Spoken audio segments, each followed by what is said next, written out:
This is the Five Stars podcast. Let me talk to you. Hi.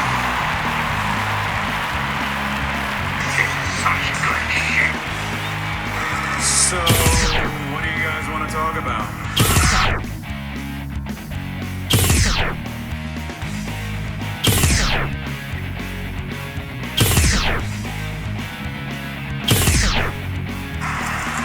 Tell me we're not telling lies.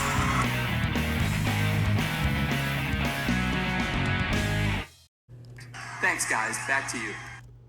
Well, I planned for a Friday show. What I did not plan for was to sit down on Saturday to start watching the next syndicated TBS show, only to then realize the next Clash of Champions was also happening like 4 days later. That's how out of the loop I've been with all the classic wrestling. But I made it work. I shifted gears. Wanted to make sure that we got all three segments in this week because I know how busy and hectic things are about to get for me pretty soon. So here we are for a Friday edition of the Five Starr Wrestling Report. You all know the deal by now. Thanks to everyone that comes back to watch the show every Monday and Friday. I think you all know the tagline by now. The wrestling podcast no one knows but everyone needs.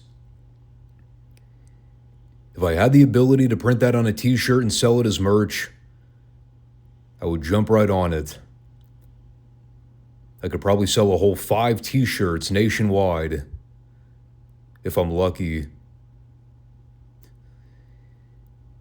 If I figured podcasting was going to be worth my primary source of income, trust me, I'd be putting in far much more effort than I already am doing this. Unfortunately, I don't ever see that happening. So I won't be able to retire early. Darn it. But we do have a lot to cover this week. So let's dive into the recaps and start with the big one. Onward with our unpremeditated Clash of Champions review. I thought we had at least another week before the next Clash, but lo and behold, snuck up on us like a bad rash. No, I don't want to set that precedent. When it comes to the November '89 Clash, better known to some as New York Knockout, it's actually not known to anybody by that name because nobody ever refers to this Clash event by name. It's primarily renowned for being known as the Clash event with one of the greatest I Quit matches of all time, between Flair and Funk for the NWA World Heavyweight Title. A match that received a once-upon-a-time rare Dave Meltzer 5-star rating, before he started passing out 5 stars like Halloween candy. Meanwhile, the rest of the show was,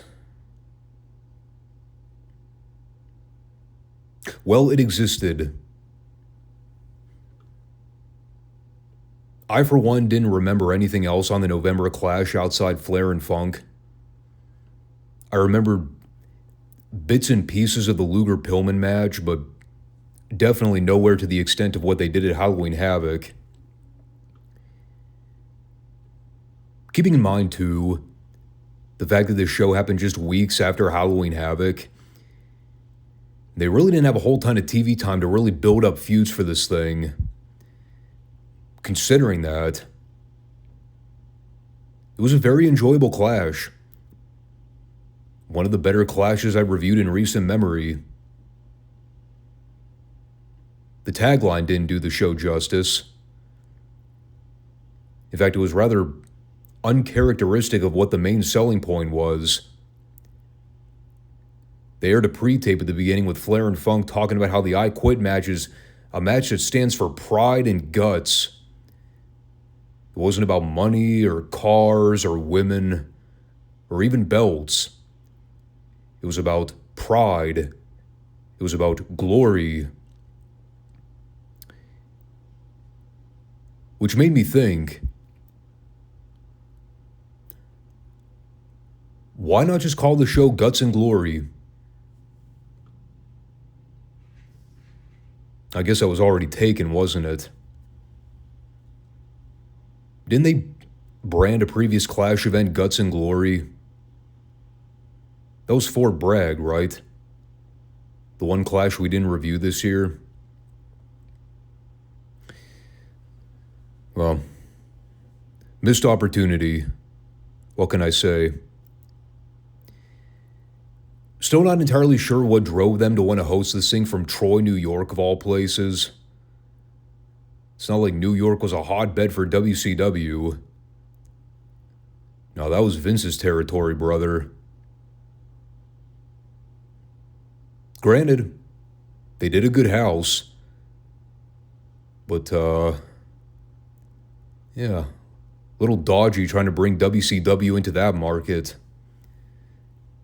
Especially with how polarizing the fan bases were in the Northeast during that time. Also a cool thing to mention, Gordon Solie did color commentary with JR.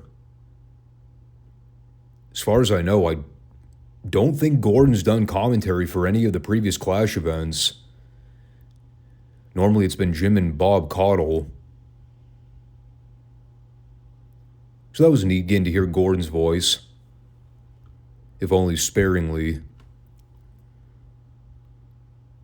I'll try and move quickly through the first couple matches because I'm really eager to talk about the blow-off to the Midnight Dynamic Dudes match. Another prominent thing on this Clash event that I unfortunately let slip from memory.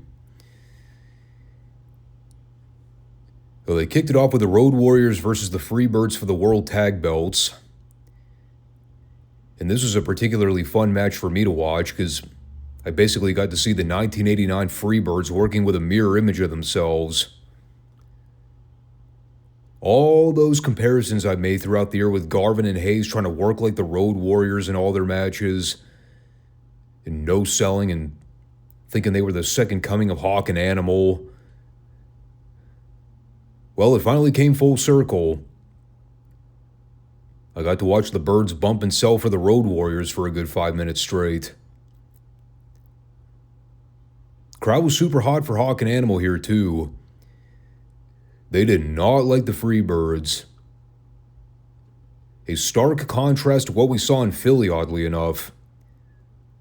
When the Freebirds became the most popular duo when they had to share the ring with the Dynamic Dudes. But aside from that, wasn't a whole lot to say about it.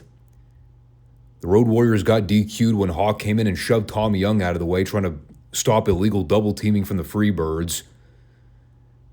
Crowd was not a fan of that. Probably would have expected more, considering it was a title match. And then again, we kind of talked about the Road Warriors' mindset around this point. They were kind of on autopilot mode during the stage of their careers. So maybe I shouldn't have expected any more.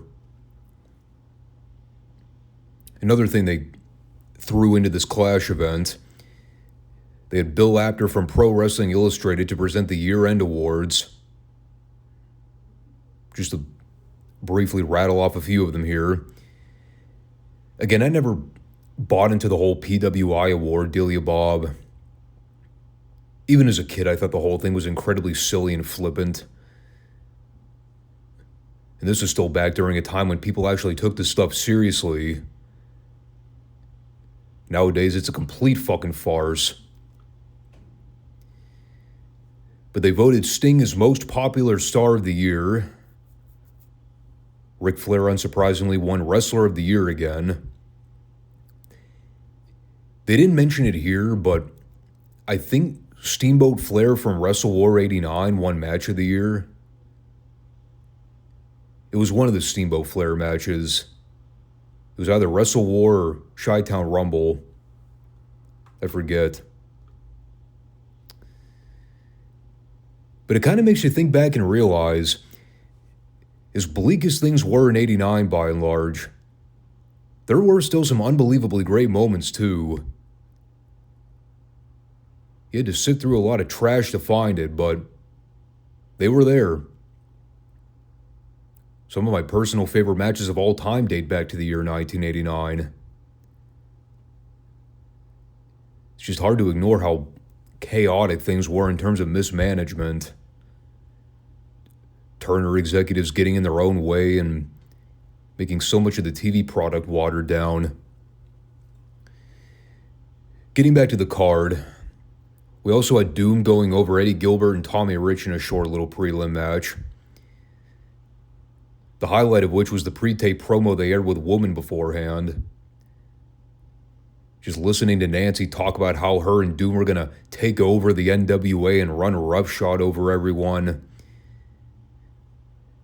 Meanwhile, I'm just enamored by the visual of Nancy's breasticles being the centerpiece to the entire promo. She was cute, man. And her boobs were quite fine. Admittedly, I've never been a boob guy. Or let's just say, it's not the first thing that draws my attention to a woman. Personal preference. But yeah, Nancy's, I approved.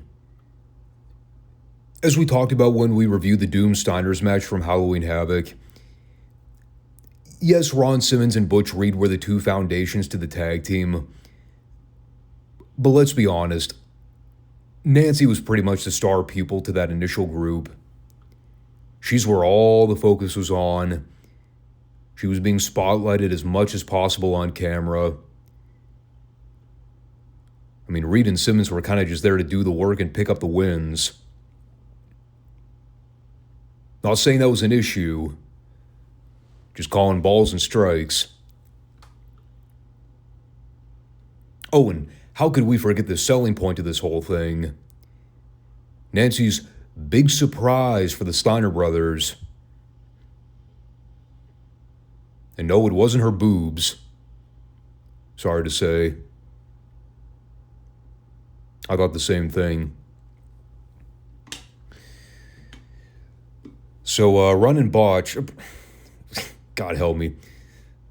Couldn't do that again if I tried. Let's try that again. Ron and Butch got the 3 on Tommy Rich. Then we had a follow-up interview with the Steiners afterward. It was them and Jim Cornette talking about, well, a bunch of random crap. First, Scotty gave us the official recognition of the Frankensteiner move, which Rick and Scott came up with when they were sitting in front of the TV watching Frankenstein. Huh. Go figure. They were a fan of the classics. That better not be kayfabe. And I didn't write everything down word for word here. I did take note of Rick acknowledging that their mother used to beat them as kids, especially when Rick's friends came over to the house. They all had a good laugh about that. Isn't domestic abuse great comedy, everyone? They also tried to claim Woman wasn't a real woman, so they would co-sign anyone coming down and smacking the shit out of her.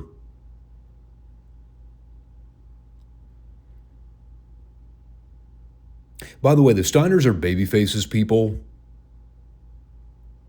I just want to note that for the record in case you were thinking it was quite heelish dialogue. It was. We are supposed to cheer these men. But what are you going to do? It's the Steiner brothers. Comes with the caveat that every time they're in front of a microphone, you never know what they're going to say or do. Oh, by the way, I didn't forget about the big surprise. We'll come back to that popcorn fart later. Right now, we get to talk about one of the greatest moments of the Midnight Express's career. Not because the match was any good, but because it totally exposed just how much of a botched experiment the whole dynamic dudes thing has been. And anything to make Jim Herd look like a moron, I'll endorse that. First off, we need to set the stage. The match is the Midnights versus the Dudes. And we know the situation going on between Cornette, Bobby, and Stan. They've been on Cornette's case about spending way too much time trying to get the Dudes over, not spending enough time trying to help the Midnights get back into the title hunt. There have been subtle teases about a breakup on television, but they really haven't done anything besides arguing and expressing concern. So they talked about this during the match. Jim Cornette originally didn't want this match to take place because he has a vested interest in both parties. But it's Bobby and Stan who wanted the match with the Dudes because they both hate them, as does virtually the entire world population outside Jim Herd. But here's how Cornette kept everybody guessing as it pertained to which team he was supporting here. He told Bobby and Stan, probably sometime on television, that he'll be at ringside for the match, but he's going to be in a neutral corner. He's not picking sides. He's going to wait and see how things pan out. So right before the match began, you see Jim walk over to ringside and sit down by the guardrail biting his nails, just selling the idea that he really doesn't know who to cheer for, and the fact that he really doesn't like being in this predicament. Little did we know how things would go at the end. Well, everybody except Cornette. It's also important to remember, on paper, this is supposed to be a babyface match. But even though Shane and Johnny are supposed to be clear-cut faces, Bobby and Stan are working more as the on-the-fence personalities. I'm not going to use the T word that all the idiot marks try and coin as a real term. Tweener is not a thing, nor has it ever been. And yes, I'm well aware that everybody hated the Dudes, so they were the de facto heels, as far as the crowd was concerned. Boy, were they the fucking heels to this New York crowd. If the Dudes were on fire, these people wouldn't have pissed on them to save their lives. That's how much they hated Johnny and Shane. And not the good kind of hate. We did confirm Johnny Ace, he managed to ride a skateboard down the aisleway for a good 10 feet. But at least he did. Can't say the same for Shane, who literally just jogged behind him. Now, did that mean Johnny still wasn't rotten in the ring? Oh no, he still sucked. Don't get me wrong. You know who I actually felt bad for here? Shane Douglas. He worked really hard in this match, considering the circumstances. And he's doing suicide topes out to the floor, doing some nice chain wrestling spots with Bobby at various points. Like, he was really solid. But these people are not going to give him the time of day. I won't bore you to death with everything that happened in between. If you just picture in your mind, everything the Dudes did, they got booed. And everything the Midnights did, they got cheered. Pretty much the whole match in a vacuum. The Midnights ended up missing a rocket launcher, which set up Shane's cold tag comeback. More like a frostbite tag. And, well, then we get the angle that single-handedly saved the entire match. Not to say, by the way, the match was horrible or anything, but I mean, it was nowhere close to one of the better matches of the Midnight's careers. By that same token, it was probably the best match the Dudes ever had, which is really not saying all that much. Eventually, Bobby went to pull out a chain from his trunks, and right as he was about to cock Shane with it, Cornette got in the ring to scold Bobby. And while Nick Patrick had his back turned dealing with Stan and Johnny, that's when you see Cornette yell for Shane to get him. Him being Bobby, for the record. And then, of course, you get the swerve where Cornette whacks Shane with a thunderous racket shot to the back of the head. And the crowd lights up like the fucking 4th of July. God, that pop was something else. These people went absolutely insane for that finish. When the Midnights got the pinfall win over the Dudes, I mean, it was like they just won the World Tag Belts back in real time. They were so elated to finally see the Midnights win a fucking feud for once. And keep in mind, too, the irony to all of this. This was supposed to be a heel turn for the Midnight Express.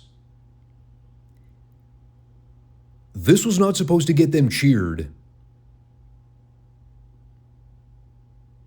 But because the Midnights have been treated like absolute dog shit over the last 12 months,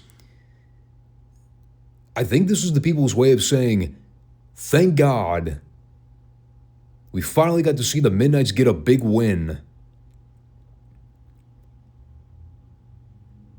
And when you really think about it, it's true. Outside this blow-off, when was the last time we saw the Midnight Express win a feud? We never truly got a payoff to the original Midnight's feud. They got chewed up and spit out by the Samoans. They lost to the Freebirds in the tag team tournament finals over the summer. I mean, this is basically the first time in well over a year where we haven't seen the Midnights doing the honors in a major blow-off, which is sad. So the reaction here was kind of a mix of multiple things. It wasn't just a response to the fact that everyone hated the Dynamic Dudes. It was also a response to bad booking and piss-poor treatment, being lowered on the card to such a degree that they became virtually insignificant to the overall product. That's what this really was.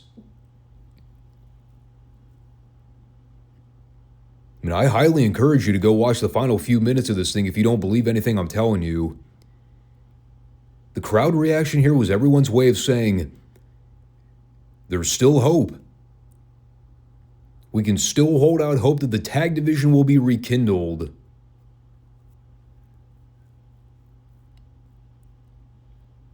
Well, unfortunately for us, the year 1990 happened,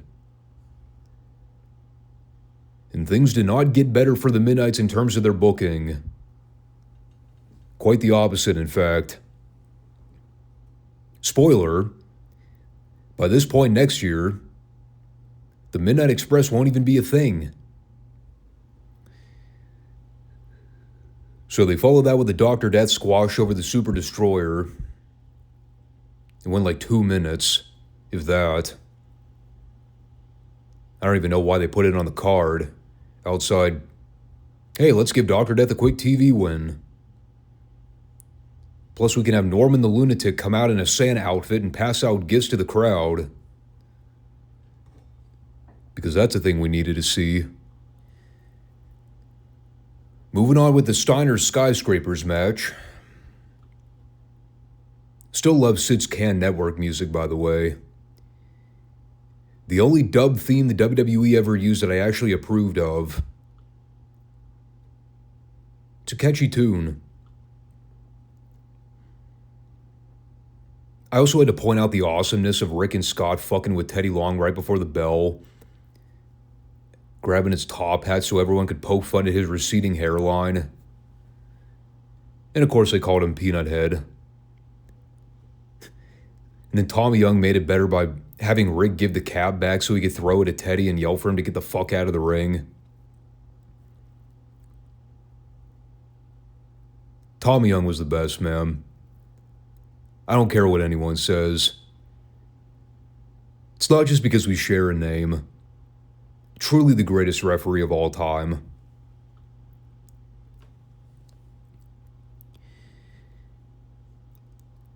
So admittedly, and I think I've talked about this before, one of my guilty pleasures when it comes to wrestling matches, I'm typically not a fan of big guy versus big guy matches unless one of the parties involved is a big strong fucker that can pick up somebody with ease and throw them around like children. Rick and Scott Steiner, they passed the test. When they were in here throwing around the skyscrapers with ease, got to admit, it was kind of fun to watch. Not because it was any good, but because it was like train wreck level mesmerizing. You just couldn't look away no matter how good or bad it was. We got to talk about Dan Spivey for a sec. He was reprehensibly bad in this match. He's always been horrible. I've done plenty of Dan Spivey rants in the past. He was on a whole different level of suck here. He went into God mode active level of suck. That's how atrocious he was. There were 2 back-to-back sequences where he went to try to pick up the Steiners for a tombstone pile driver. I remember with Scott, he basically just turned it into a sidewalk slam because he couldn't figure out how to maneuver Scott around in his arms. Meanwhile with Rick, I think he just straight up dropped him right on his head. There was also an amazing moment where he went to try to drop kick Scotty in the back, but he missed. And it was so bad, Scott couldn't even sell it. As God is my witness, I don't think I've ever seen that. I don't think I've ever seen anyone attempt to drop kick somebody on purpose, but completely misjudge the distance from their feet to the guy's body.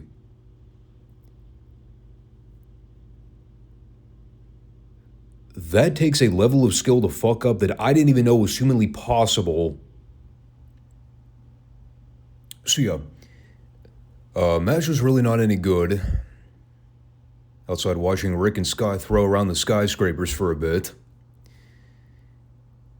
But then we got the whole chaotic sequence at the end, which was also not very well executed. In some form or fashion, Doom ended up running it down to throw the match out. It was one of those things where you see Doom in the frame for a split second, and then they completely vanish. And like a whole string of other guys from the back help come out to run off the heels. But mixed up in that giant bundle of clusterfuckdom, we also had Woman revealing her big surprise to Rick. And that big surprise came in the form of none other than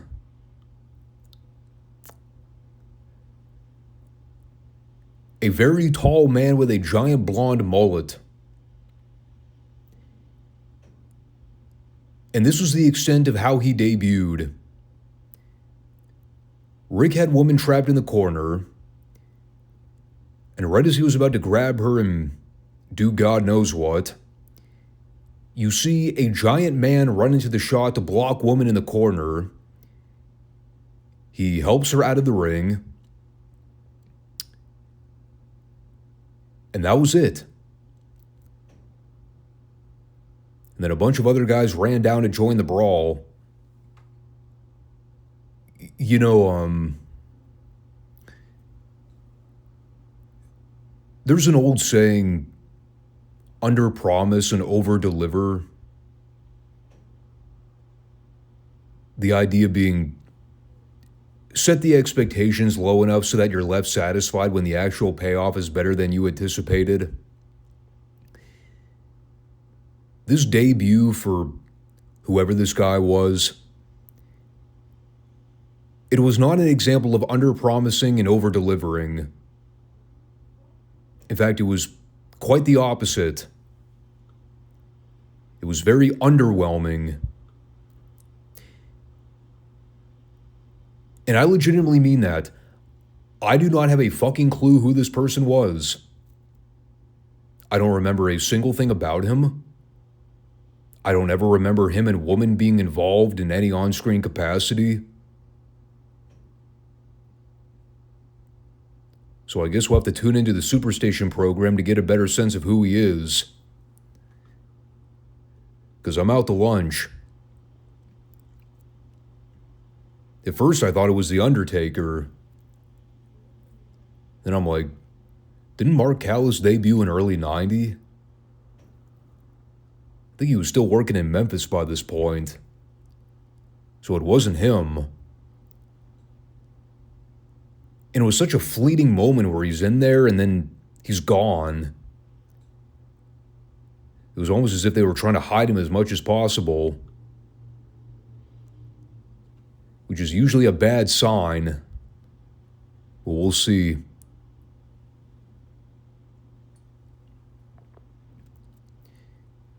Let's move on to the U.S. Heavyweight Title match between Brian Pillman and Lex Luger. The same Pillman that we just saw pull a gun on Steve Austin on Retro Raw less than 10 years from this very event. Well, here he is coming out high-fiving fans. The most white meat, down-to-earth babyface on the entire roster. My, how things can quickly change with a gimmick repackage.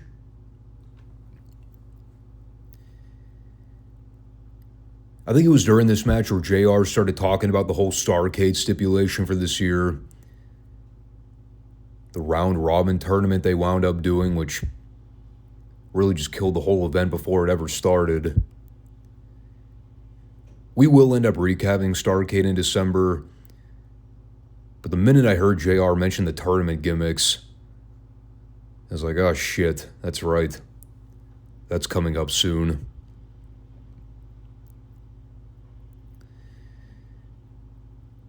When it comes to Luger Pillman 2, going back to what I said earlier, how their Halloween Havoc match is a lot more noteworthy than what I remember their match being here at the Clash. I think the issue is that they kind of followed the same blueprint they did with their first match. And while that formula worked perfectly for Halloween Havoc, here it just kind of seemed like they were running the same match back again with no deviation. So in my mind, it came off more like a house show match than it did a reasonable blow-off to a feud. I don't know. I mean, they started with Pillman controlling the pace and Luger getting frustrated over not being able to get anything going offensively. A lot of floor stalling, a lot of crowd manipulation. And he was doing a solid job getting heat on himself.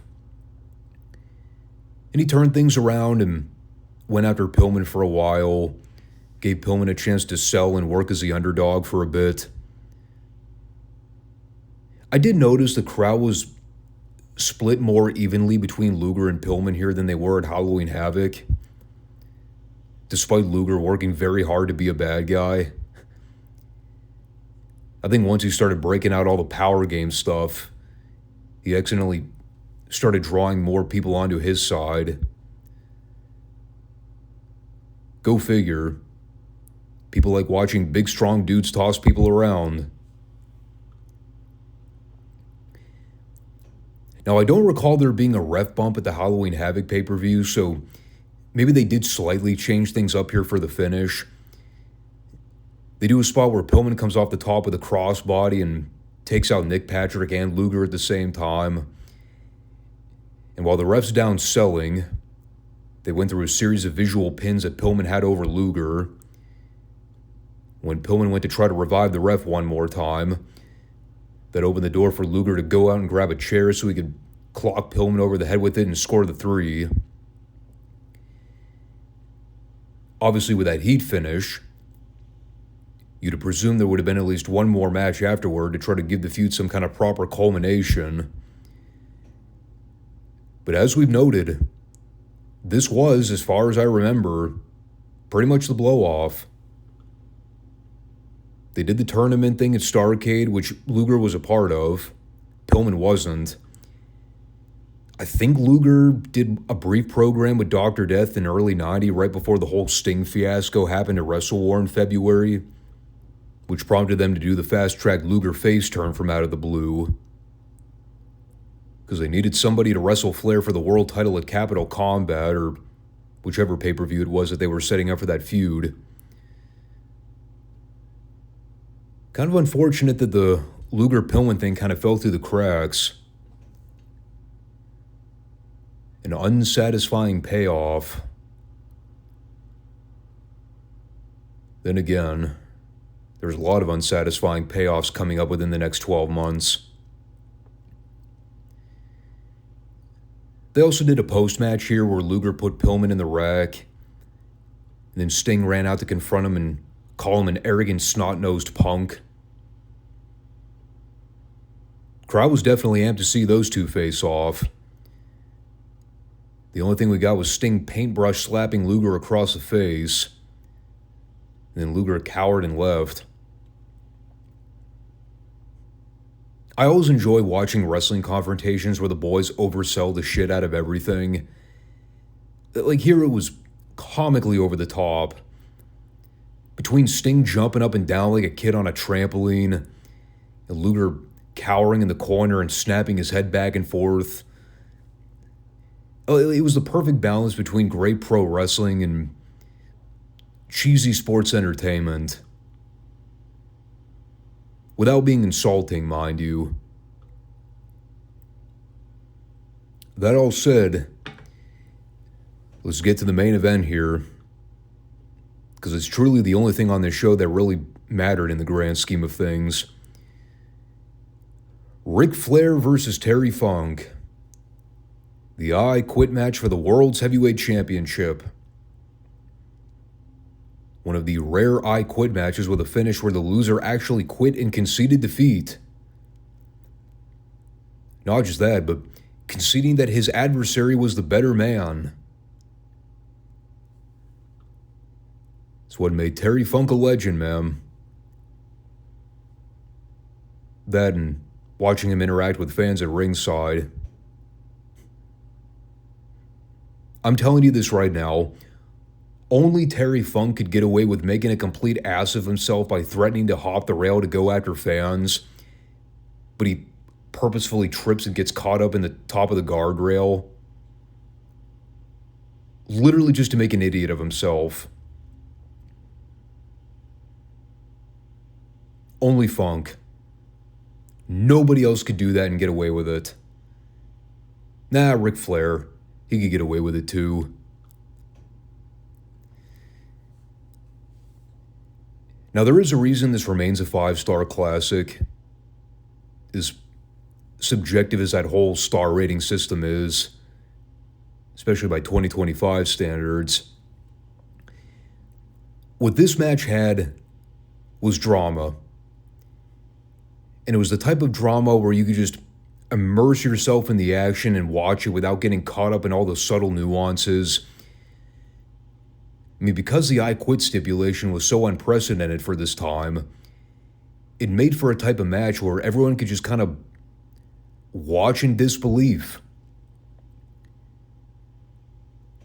I mean, truly think about it. When was the last time you had a situation where you could hear the wrestlers talking smack in the middle of a match and just cutting promos on one another, threatening to outright end the other's career while the match was still in progress? Like in the case of Funk, him calling Flair a pig-headed, egg-sucking dog. I mean, the heat in this thing mainly stemmed from all the shit-talking Funk was doing while he was beating up Flair. And it was also no DQ. But it wasn't like what you see so often today with no DQ stipulations where guys are lighting each other on fire or using staple guns and nail beds on one another. I'm mostly referring to one Outlaw promotion. And virtually anything Jon Moxley's ever involved with. I mean, watching this match back again, I think the most violent thing we saw here was Funk giving Flair a pile driver on the concrete. It was either that or the one table bump they did. Keyword, one table bump. I gotta say though, the most impressive thing for me, going back and watching this again, the acoustics were outstanding here. Because remember, Tommy Young is holding a live mic. And you could hear the echo of all the chops these guys are throwing at one another here. I mean, it sounded like gunfire at various points. And you had all the callbacks to Wrestle War, when Funk power drove Flair on the timekeeper's table, threatening to break Flair's neck again throughout the match. I love later on, Flair went to work over Funk's knee to set up the awesome finish, where Funk is laying helpless in the figure four, saying he'll never quit and he'll never give in. And after being locked in the submission hold, screaming that his leg is breaking, he finally says, "Yes, I quit." And Gary Hart is pitching a fit afterward. But Funk made a promise. He said that he would acknowledge Flair as the better man if he lost. And that's exactly what he did. They shook hands. Funk called Flair the better man. And what it set up was Gary directly turning on Funk and kicking his leg out from under his leg, as Owen Hart would say. And as Flair tries to go after Gary in the corner, outruns Muta and the Dragon Master to get the jump on Flair, which led to the greatest line of the entire show from JR, as he's screaming to the top of his lungs, on nationwide TV, mind you, "The Japanese are attacking Ric Flair! The Japanese are attacking Ric Flair!" Yeah, you can bet I had fun going back to listen to that a few times. Semi-racial comments for the win. And of course, there was the rest of the afterbirth with Sting running out to try to even the odds. He and Flair had simultaneous submission holds on Gary and Muta. And that was until Luger ran in with a chair and turned things back in the favor of the heels. And because Funk was rendered half dead by that point, he was of no use trying to make the save. So we end the show with Hart, Luger, and Muta all leaving together, which is still kind of weird, considering the deal for Starrcade is that it's a round-robin tournament, which means Luger and Muta are going to have to wrestle each other at some point. But I digress. It was a good heat angle to close things out. I'm always a mark for good chaotic brawls when they're booked and done correctly, and they're not shoved down our throats in every god-blessed segment. Now, the one thing I didn't talk about here, and it's something that we didn't even know about until after the event took place, this wound up being Funk's last match before his unexpected retirement, meaning that Jim Herd wanted him to take an office position and didn't let him know until the 11th hour. So even Funk didn't know heading into this event that he was going to be wrestling his final match. I think he was briefly part of the next booking committee, and he also filled in as a color commentator for the next several months. And by sometime next fall, I think right around the same time the Midnights left. That's when he wound up leaving to go back to Japan for a bit. And yes, he did come back to WCW in like 93 or 94 for a hot minute. But by that point, he was a few years older and about 80% less mobile than he was here in 89. So it's not like we were getting peak Terry Funk in the ring at that point. Kind of a bittersweet moment. I mean, you got this great classic title match on the one hand, then you come to realize it's the last match for one of the parties involved, at least for the time being. Of course, everything Funk did after this point was essentially useless. He goes from this to color commentator. Genius move on Jim Herd's behalf.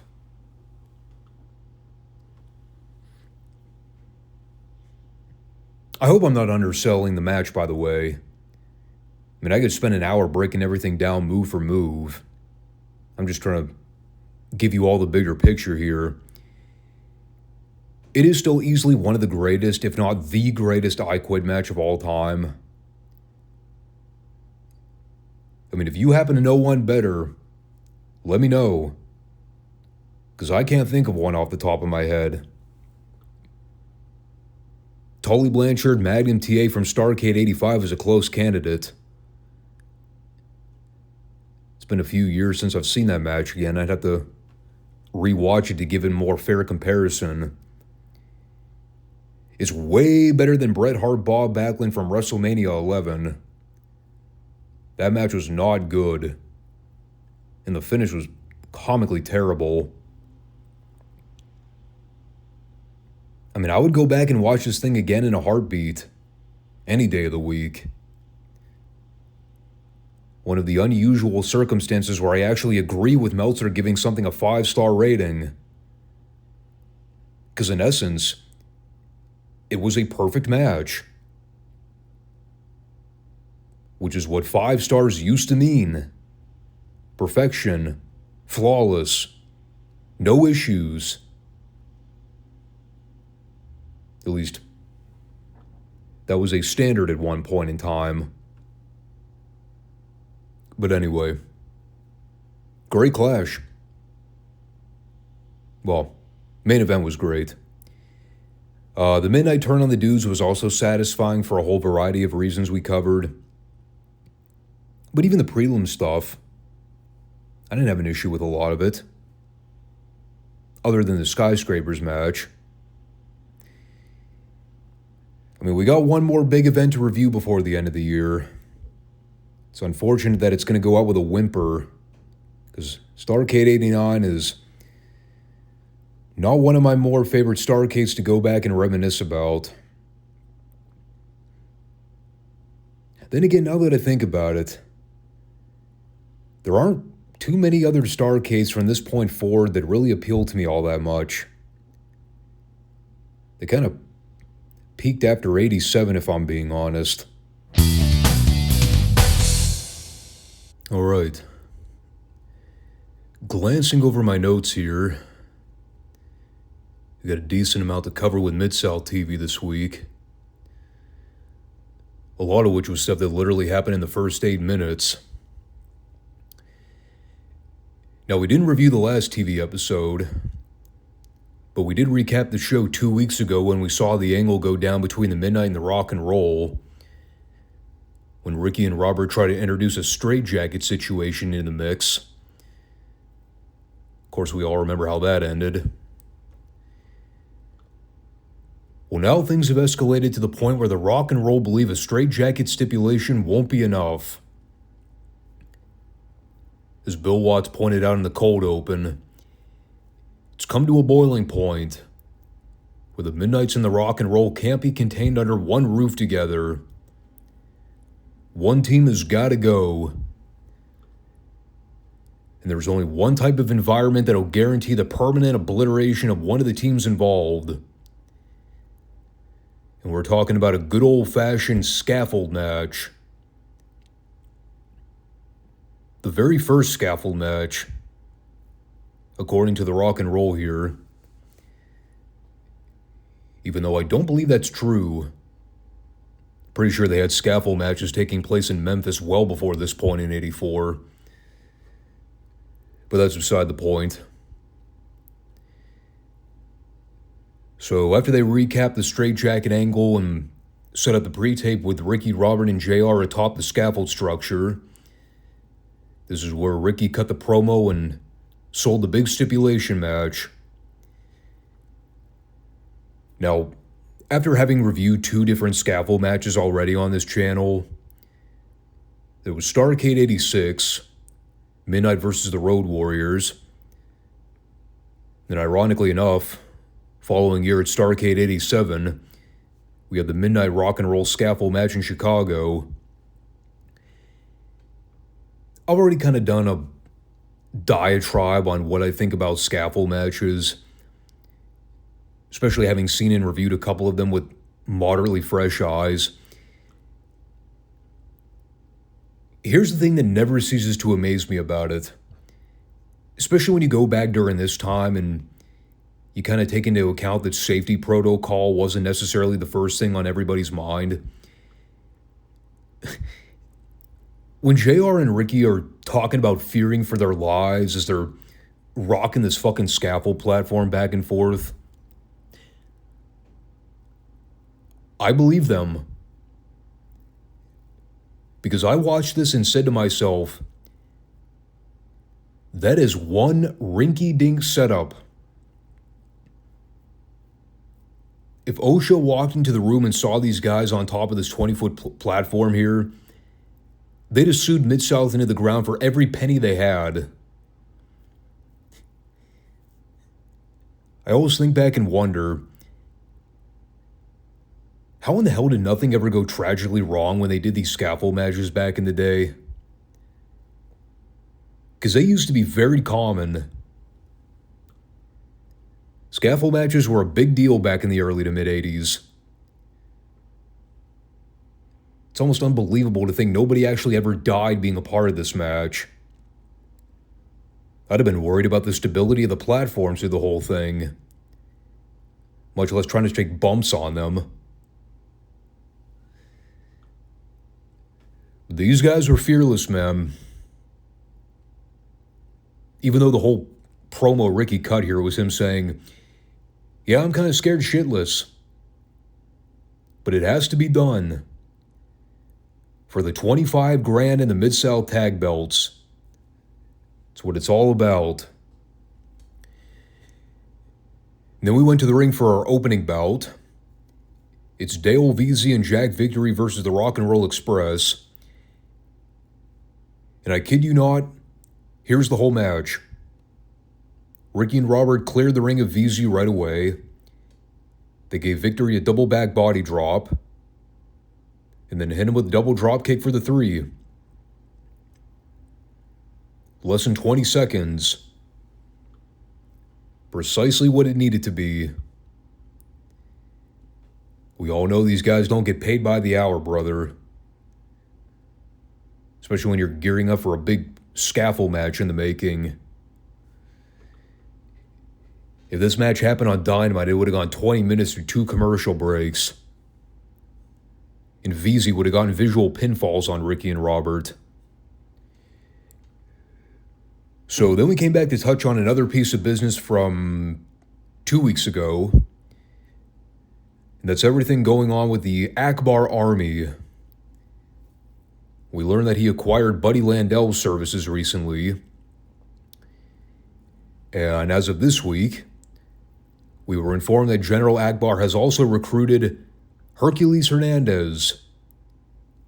He bought out his contract, and he is now wearing a head turban and being recognized as Hercules Sheik Hernandez. Because apparently that's all it takes to be recognized as a Middle Eastern sympathizer. Kind of like how Barry Darso became a Russian sympathizer by just changing his name to Crusher Darso and carrying around a Soviet flag everywhere, despite having no Russian heritage. So Jim Cornette was here to explain how everything was in order. Contract had been handed over. The check cleared Cornette's bank earlier in the day. So he no longer needs Hercules to be his bodyguard. Especially now that Jim Duggan's too scared to say boo to a goose after what happened to him 2 weeks ago. And so then Buddy tries to overstep his bounds by telling Akbar that he brought Hercules aboard, just like he promised he would. He was solely responsible for it. To which Akbar fires back and tells Buddy that he handles his own business. And in fact, he's still waiting on Buddy to return his side of the bargain that he promised Akbar from earlier, which led to him berating Buddy for still wearing that really nice watch he had on. More to come on that. So now the Akbar Army consists of the following names: Buddy Landel, Hercules Hernandez, Ted DiBiase, Killer Khan, and the missing link, both of whom were not on the show this week. That is a very odd collection of heel members. Take out Khan and Link, you could at least see how Buddy, Hercules, and Ted would fit certain roles in the group. Hercules is the muscle, DiBiase is the brain/intellect of the crew, and then Buddy's the obvious flunky. That combination works. When you add Killer Khan and the missing link, now it's just a cluster of heels for the sake of adding bodies. But we need to stay on this story for a few more minutes, because more of it developed as we went into the next segment. Hacksaw Butch Reed, he was getting set to do battle here, until we saw Buddy Landel come in to try to bribe Butch with a really nice gold Rolex. So now we know what the purpose was to the wristwatch from earlier. It was so Buddy could try to coax Butch into joining the Akbar Army, to try and buy his services. And this is where we essentially got a very out-of-the-blue Butch Reed face turn. First, he lit into Buddy for being a leech since day one. The only reason he ever allowed Buddy to team with him is because Butch felt sorry for him. All the while, Buddy's trying to claim that he taught Butch everything he knows. Naturally, Butch did not take too well to that line of thinking. So he basically told Buddy to kick rocks, as he took the watch and smashed it into pieces. And as things are heating up between him and Landel... Oh, by the way, I can't gloss over this epic bump that Buddy took here. When Reed went to throw a punch, Landel did one of those ass-over-tea kettle deals where he ended up face down on the mat with his legs dangled between the middle and the top rope.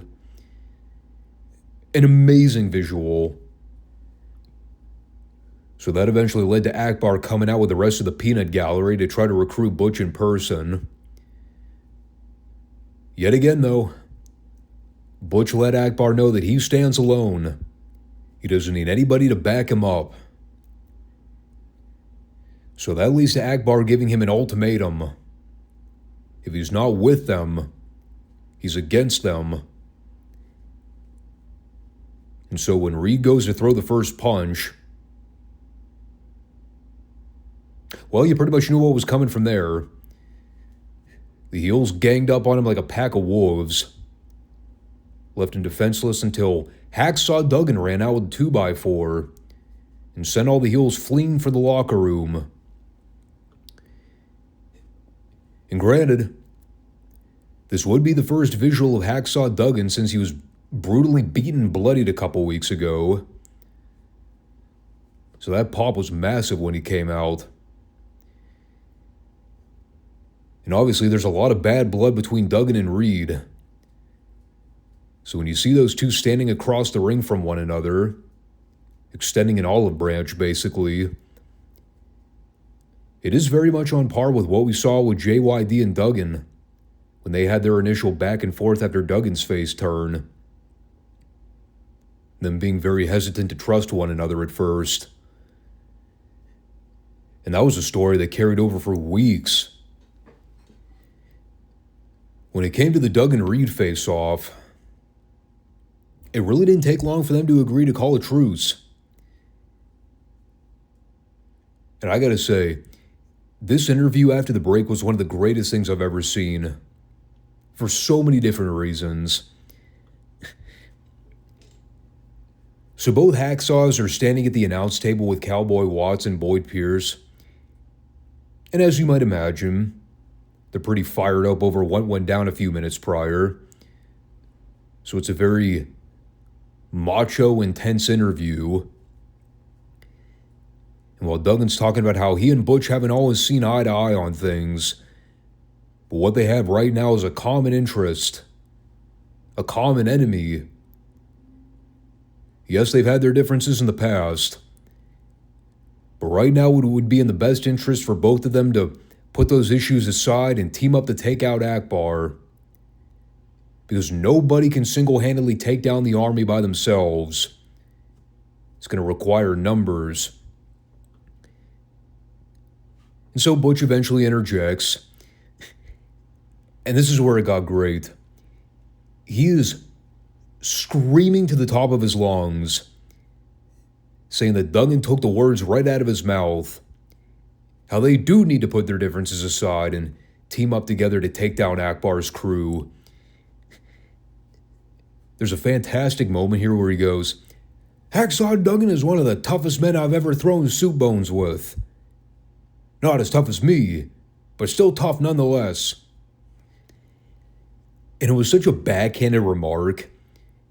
You see Duggan kind of cock his head sideways like, "Hold on a minute, dude. I just put you over. Can you return the favor for me a little bit here?" And all the while, as these two are shouting back and forth from across the podium, I'm watching Boyd the entire time. You can tell he's so infuriated with having to listen to Reed scream into his headset from like a foot away. At one point, you can hear him audibly tell Butch to lower the volume. Because he's literally screaming right into his fucking earpiece. God, Boyd was so irritated by the end of this thing. I loved it. Awesome segment, though.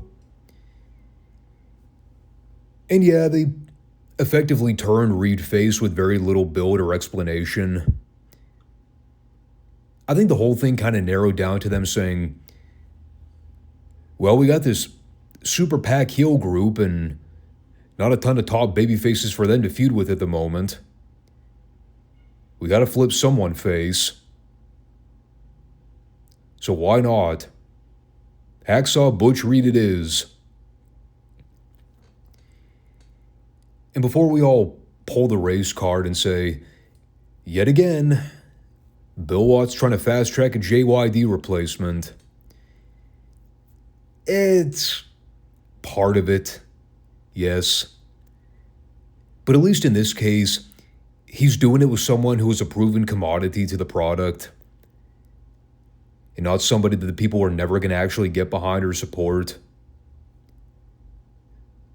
See Master G is example number one.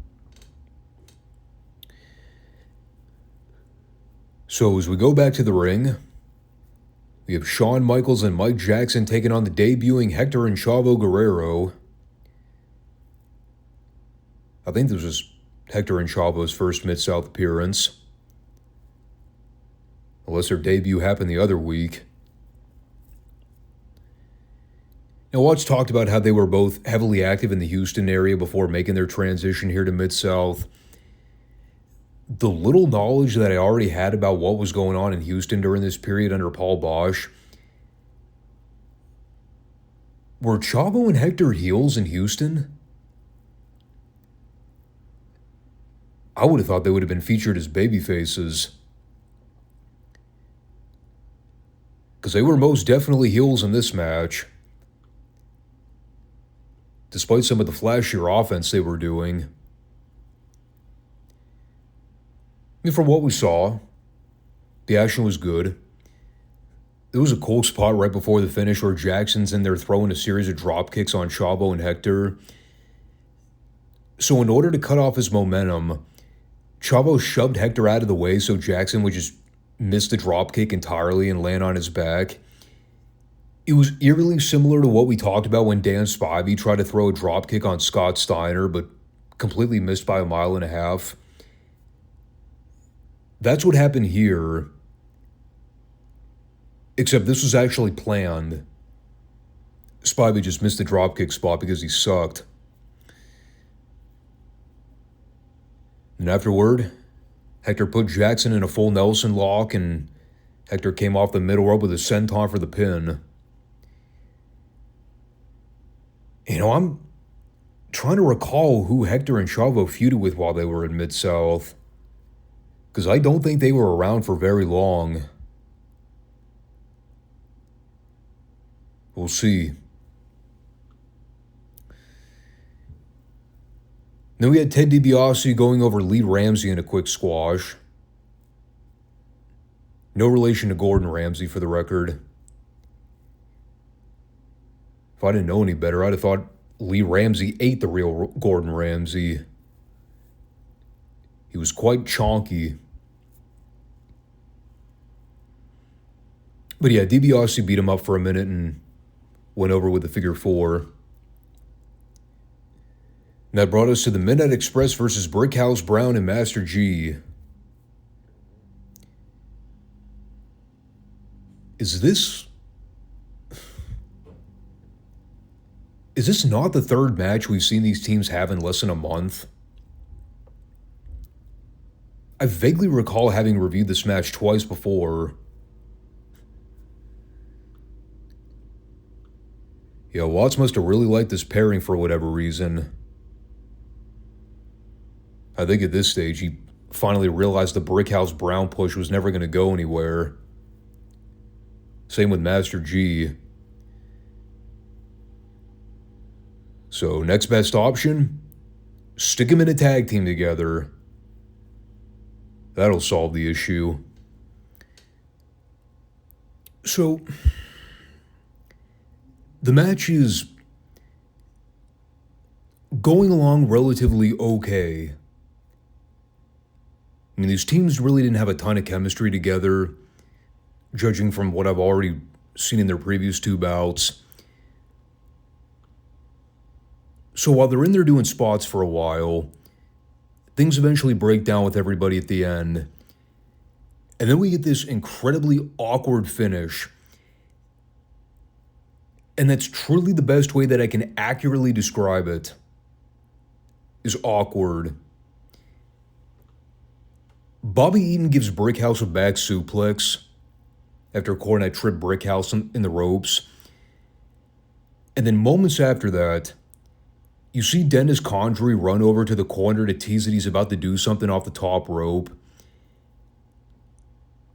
I don't know if this was supposed to happen, but you see Master G turn around and spot Dennis before he comes off the top. I think this was just his way to try to lure him over so Bobby could give Brickhouse the illegal elbow drop from behind Pee Wee Anderson's back. Again, I think that was the intended spot. Although I'm not entirely sold on it. It may have been improvised because the Midnights realized that Master G blew the spot, whatever they initially had planned.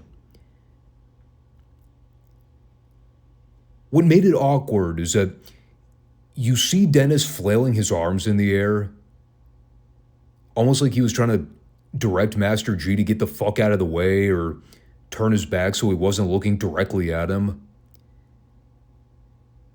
even though he already was. So it wouldn't have mattered, because he knew he was there. I don't know what happened.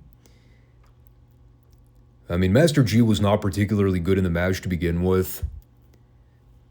Just more of that lumbering, stroppy movement we've seen from him in a dozen or so previous matches. He was never much of an athlete to begin with, but he just seemed very out of sorts trying to do spots with Dennis and Bobby here. I tried to go back and rewatch it just to see what the hell they were trying to do at the end there.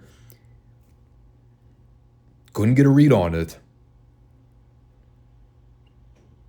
I think Jim Cornette would have to do a watch along and try to give some perspective on it. Maybe the explanation is as simple as, yeah, Master G was not good, so he just fucked everything up. And I would gladly accept that theory.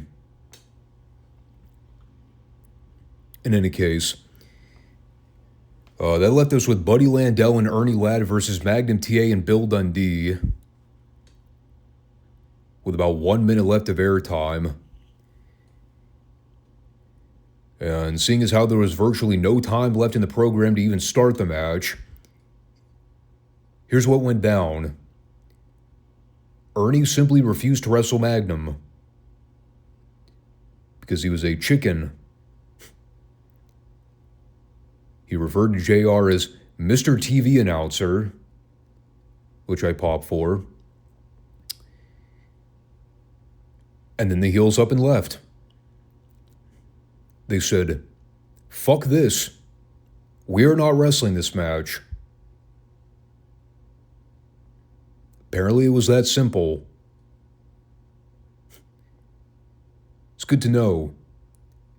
In order to get out of your contractual deals to wrestle TV matches, you can simply say, no, I don't want to wrestle. And allegedly, there is nothing wrong with this.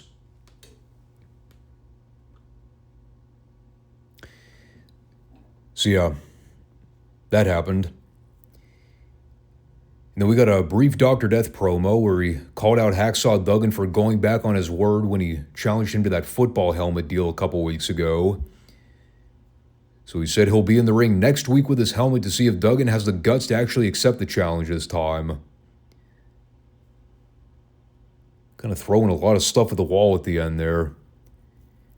More layered stories, especially with Duggan. Now he's juggling two different feuds.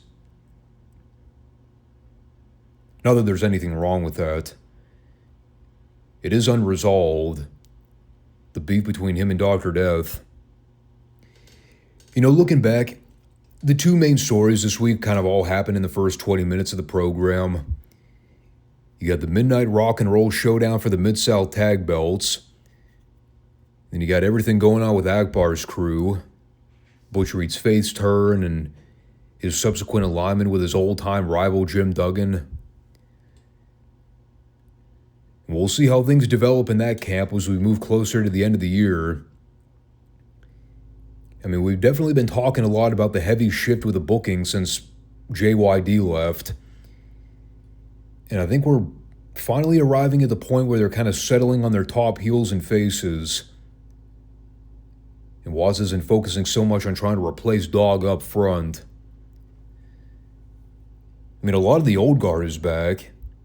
Hit DiBiase, Akbar, Hacksaw Reed, and Duggan are kind of at the forefront of the top storylines again. So it's a mishmash of old guard with new booking direction. For what that's worth. Can I just say something from the beginning here about the blue mat they put around ringside at the Sportatorium? God, I hate that thing. It is fucking ugly. Of all colors to go with, they went with the most obnoxious standout blue padding in the world. Couldn't even make it black or some kind of dark blue so that it would blend in with the floor. No, they had to go with something resembling turquoise. Horrible.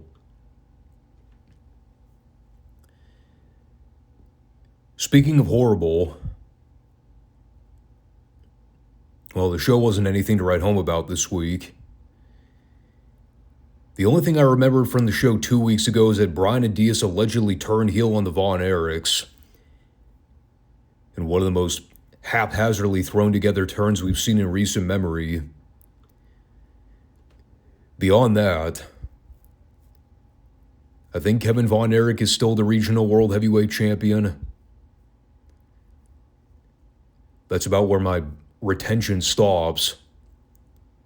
I mean, as we've already talked about, or I guess I've talked about, I'm going to be dropping the World Class Series at the end of the year anyway. So at this point, I'm basically just casually watching these episodes and not really putting a whole lot of thought into what I'm watching. Based on how the product's been throughout most of '86, I'm thinking everybody in Dallas is doing the same. It's show up, clock in, wrestle, clock out mode. So we open this week with Scott Casey and the Dingo Warrior taking on Killer Tim Brooks and Spike Johnson. They've now basically zoomed the camera in as far as it'll possibly go in order to hide all the empty seats. You can see up the boys' nose during certain parts. I think they would have been better off just tarping off the bleachers instead of fussing with the camera. But whatever. We all know what they were attempting to hide. I think they spared everyone a horror show here. Because when I saw the parties involved, I was like, there's no way this match is going to be any good. So it went about a minute. Warrior hit Spike with a shitty lariat and got the 3. Then they pretty much instantly cut to a pre-tape to show the Mike Von Erich Bryan and Diaz match from 2 weeks back. So you know what? Thank God for small favors. I'll take the short, pointless prelim bout over a long, extended bore fest any day of the week. And then we came back for another prelim bout. This one slightly less pointless in the opening tag. And in fact, it was our very first look at Black Superman Tony Atlas in World Class. That is what they called him, by the way. I'm sure most fans already have a rough idea of who Tony Atlas was, so I won't give you the whole biography diatribe. I remember reviewing some footage we saw of him in Midsouth from '82. I can tell you right now, go watch those tapes. He was not as jacked in those matches as he was here in '86. Good Christ, he was enormous. Now, this would have been right after he left the WWF. And I know Tony was big when he debuted for Vince in whatever it was, '84. It actually would have been his second run now that I think about it. Well, he was instantly over with the fans here. Everyone at the Sportatorium took one look at the guy and said, yeah, this guy's a big motherfucker. He must be a superstar. And you know what? I'll say this. One of the things I've been harping on with Dallas booking for a while is how the star power has been severely lacking, especially at the top of the card. Babyfaces and heels alike. Tony Atlas was already a well-established name by this point. So this is a pretty big get for World Class, especially during this time. I mean, not too long from now, the Warrior is going to be trading spots with where Atlas previously was, because he's going to be going to the WWF soon. Atlas, I believe, stuck around Dallas for quite a while. Wasn't extraordinarily long, but I think he was there a year. Then he did some stuff in Puerto Rico right afterward. So he had his debut match with the Grappler. And this match is actually pretty damn fun, have to admit. Atlas had a witty humor to the way he worked. Now, he could be super stern too, but this was not one of those matches. The grappler's in there trying to overpower him and put him in all these holds. Tony's just casually using his muscles to break free, barely putting in any effort. They did the spot where grappler tried to bounce Tony's head off the turnbuckle pad, but then Tony no-sold it and brushed off the pad. Then he turned around and smiled, which is funny. I mean, he was very effective in getting the crowd behind him. He really didn't have to do a whole ton. You know, the thing with Tony Atlas, and we saw this plenty when we reviewed some of his Mid-South matches, he was an okay worker. He never had the best cardio. I mean, he mostly got over by just being a personality, which is why he was the perfect fit in the WWF, especially with a look like that. It was only a matter of time before Vince would want to get a hold of him. But this wound up being a good debut scenario. Might be hard for people to believe. Tony had already been wrestling for well over 10 years by this point. And like, aside from the Puerto Rico stuff and the blink and you miss it WWF run in 90 or 91, whichever year it was, when he came back as Saba Simba, you know, he really didn't wrestle much longer after that period, aside from a few sporadic indie dates. So this is when his career was winding down considerably. It's amazing to think he kept his body in that good a shape, especially for as long as he did. And yes, I know he wasn't all natural. I'm not an idiot. I mean, no human could ever develop a body like that without substances. But it still takes a heavy amount of training and dedication to keep your body in that physical state. So for all the people whose inclination is to crap on testosterone boosters or TRT, I'll understand it's only one side of the coin. So from there, we had Buzz Sawyer taking on Lance Von Erich. And I had to mention this quote from Bill Mercer because it was quite the statement. Percy Pringle's out there wearing the world's ugliest blazer. It was a black and white star pattern blazer that made him stand out like a sore thumb. So very matter of fact, Bill just goes, Percy looks like the Milky Way with all those stars around his apple girth. And yes, he actually used the idiom apple girth. I cackled. So they had a match. It was about as tolerable as one could hope for, considering Lance was involved. He worked over Buzz's arm through most of it. There was a great meme shot of Percy here when he turned his head to scowl at the camera. And you could see all 5 of his chins in real time. This was totally one of those deals where Percy's doing everything to draw attention to himself, because the match is fucking boring beyond all hope.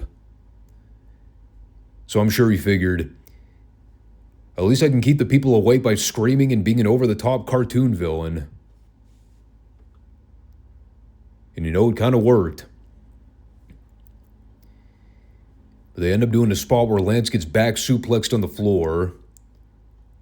So Buzz worked over his back for the heat until Lance started the comeback sequence. There was a big near-fall spot after Lance gave Buzz a missile dropkick, followed by the Warrior Splash. Then they set up the angle where Percy tried to run a distraction so Buzz could use the chain behind Rick Hazard's back. And here's the thing. He used the chain on Lance, but then Rick turned around and saw the chain laying on the mat, and he figured, hey, Buzz must have used this chain when I wasn't looking. So he called for the bell. And it was a disqualification. There's an unusual concept you don't see that often in wrestling anymore. Heat spots that don't actually bury the ref and make him look like a blind moron. Good for Rick. And of course, Buzz got a little bit of heat back on himself by going after Lance with a chain. Then the Dingo Warrior casually jogged out to send the heels packing. I got nothing to add. At this stage, watching Lance Von Erich in a match is the equivalent to watching paint dry. Actually, you know what? I've watched paint dry. It is a lot more entertaining than Lance Von Erich. They also had the Crusher going over one of the Batten twins in a 90-second squash. I didn't even bother writing down which Batten twin it was. Seemed like a completely fruitless squash when you consider they only gave Matt Bourne and Kevin Von Erich like 4 minutes in the main event. The epitome of a sprint match. I mean, they did a jump start beforehand just so Bourne could get at least a minute or two of heat before Kevin made his comeback. Again, though, just not really a whole lot to say about it. They did some stuff and Kevin went over with a Hurricane Rana. I think it was a Hurricane Rana. I guess it would be considered more like a Frankensteiner if we're going to get technical. See, that's when you know I've completely run out of stuff to talk about. When we're splitting hairs over the differences between Frankensteiners and Hurricane Ranas. As if I personally give a shit. Which I don't. I got nothing, dude. It's world class. This was a very, very pointless episode of wrestling television. I mean, it was boring for one. But I think futile would be the best way to describe it. The most exciting thing we saw was a Tony Atlas squash. Think about that. But you know, with only several more shows to get through, at this point we're kind of spinning our wheels. It's like giving your boss a 2-week notice. At that point, you just show up, do your job, stop giving a shit, and just try to see it through to the finish line. I mean, it may be worth the effort to try to wrap up the whole world-class series by going over how things regressed to the point we came to in 1986. Then again, it kind of seems redundant since we've already reviewed the last 4 years of television. You can clearly see how things regressed. Just go back and look at the timeline. I mean, the two big hits on them were obviously the Freebirds leaving and then all that talent jumping ship to the UWF over the summer when Ken Mantell went to go book for Watts. I mean, collectively, those two things put a drastic hit on World Class almost immediately. It also didn't help that Kerry got into a motorcycle accident. And you know, once fans started growing sour on the Von Erichs, that was pretty much the final bullet to the back of the head. And it really continues to be the story of World Class. The growing number of empty seats in those venues. You know, people just not coming out to buy tickets for the live events. I mean, when you really think about it, you can remove everything I just said about the lack of star power and the lousy booking, because even that stuff is subjective. I might not be a fan of the booking personally, but that doesn't mean somebody else won't be. The one thing you cannot deny, though, is all those fans that used to be active ticket buyers, the ones that used to always attend the syndicated tapings at the Sportatorium 2 or 3 years back. Those same fans were not coming back in droves, especially here by the fall of '86. And unfortunately, most of them never did come back. And while, yes, you can attribute that to lack of star power and bad booking, it's also a result of the fans understanding that the Von Erichs are not these good Christian boys that the promotion chalked them up to be. Realizing that they were lied to, that they were imperfect, and they weren't heroes anymore. The foundational building blocks to the company had started to crumble. And I think that was the key issue. And it's why they always tell you never to meet your heroes. Because you always wind up being left disappointed. Again, though, got 4 or 5 more weeks of this, and then Canon the World Class Series. That way we can devote more attention to the TBS Superstation and the Midsouth episodes. So, yeah. Trust me, we're going to need it too. I mean, once Raw goes to 2 hours, I'm going to need all the time in the world to sift through those programs. But I think that'll be something we worry about in March of next year. I think it was March of 97 when they went to 2 hours. It was either that or February. But again, I'll worry about that later on. So that'll wrap up this Friday edition. Folks, thanks for coming back to check out the show, and we will see you on Monday. And it's a big show coming up. Got the Survivor Series recap, Retro Raw. God, gotta fit in all 3 of the other territory shows too. How can it be done? Can it be done? Find out. But I'll catch you guys then. For now, take care. Peace out.